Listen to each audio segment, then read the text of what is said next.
ঘন্টায় 5 থেকে 10 ঘন্টার পড়া পড়া যায়। 1 ঘন্টায়, এই যে লাস্ট বেঞ্চ, ওই যে লাস্ট বেঞ্চ, 1 ঘন্টায় 5 থেকে 10 ঘন্টার পড়া পড়া যায় 1 ঘন্টায়।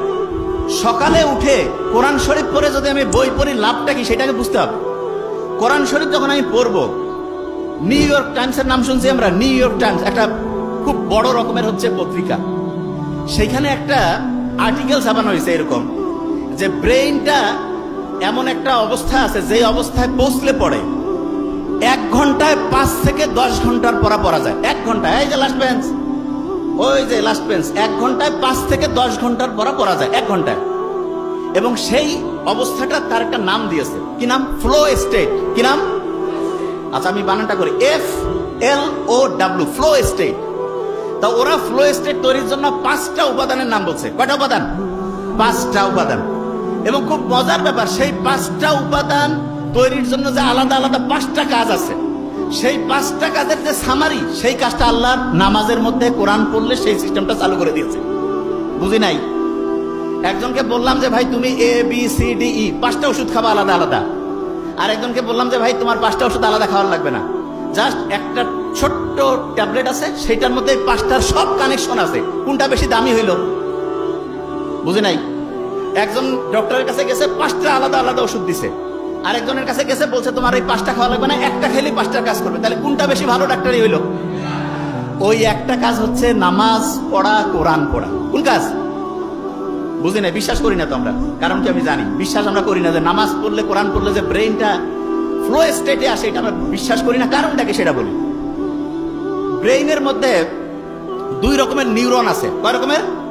2 রকম। আমার এটা ডান হাত না, এটা কি হাত? এরকম 2 রকমের নিউরন আছে। এক রকমের নিউরন আমি যদি ভালো চিন্তা করি সেটাতে সে হেল্প করবে, শুনতেছি। আরেক রকমের নিউরন আমি যদি খারাপ চিন্তা করি সেটাতে সে হেল্প করবে। তার মানে আমি যে এরকম চিন্তা করবো সে সেরকম করে কাজ করবে। তাহলে আমি যদি চিন্তা করি যে আমার ব্রেন অসাধারণ, তাহলে ভালো পক্ষের যে নিউরন সেটা হচ্ছে তোমাকে সফল করার জন্য সে পজিটিভলি কাজ করবে।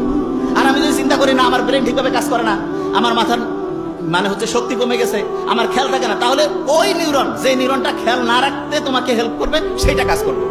তাহলে আল্লাহ যে সবসময়, ইসলাম যে বলছে যে তুমি সবসময় ভালো চিন্তা করো, ভালো কথা বলো, ভালো উপদেশ দাও, এইটাতে আমাদের কি পজিটিভ ভালো কাজ করে, সেই নিউরনগুলো কাজ করে না খারাপ কাজ করে? সেটা কোনটা? ভালো কাজ। তাইলে আমি ভালো কথা বললে, অন্যের উপকার করলে, ভালো চিন্তা করলে আমার পজিটিভ নিউরনগুলো কাজ করবে না নেগেটিভ গুলো? পজিটিভ। একজন যে অসাধারণ হয় তার কি নেগেটিভ নিউরন কাজ করে না পজিটিভ?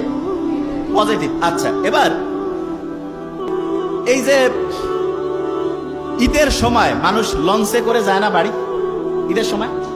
তা আগে তো ঈদের সময় দেখা যাইতো লঞ্চ এত বেশি জ্যাম প্যাক থাকতো যে মানুষজন হচ্ছে যে মানে জায়গায় পাইতো না।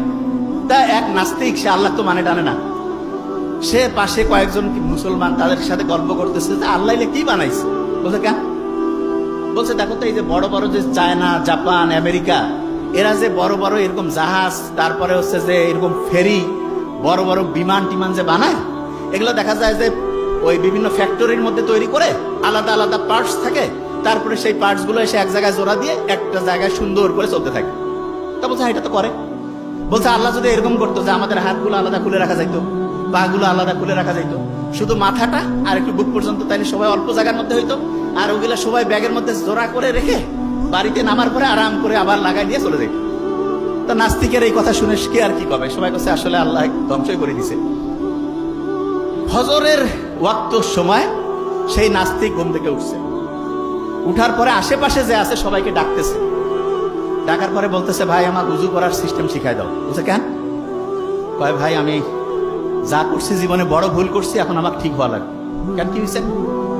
বলছে গতকালকে আমি বললাম যে আল্লাহ যদি এরকম প্রত্যেকটা হাত পা আমার আলাদা আলাদা করে ছোট ছোট করে, ওই যে বড় গাড়ির যেমন স্ক্রু আলাদা করে খুলে খুলে ব্যাগের মধ্যে রাখা যায়, সেই সিস্টেম যদি আল্লাহ করতো, আর আমিও তো নিশ্চয়ই তাহলে ব্যাগের মধ্যে ওইটা রাখতাম। তা ব্যাগেরটা গতকাল যে ব্যাগের মধ্যে আমি আমার হচ্ছে টাকা পয়সা আর কাপড় চোপড় রাখছি, ওই ব্যাগ তো হারাই গেছে। যদি আমার ওই হাত পা ওই ব্যাগের মধ্যে রাখতাম তাহলে এটা তো নাই হয়ে যেত, আমি বাড়ি যাইতাম কেমন করে? বলছে আমি ভাই যা করছি ভুল করছি, নামাজ পড়বো, আল্লাহকে এখন থেকে ডাকবো।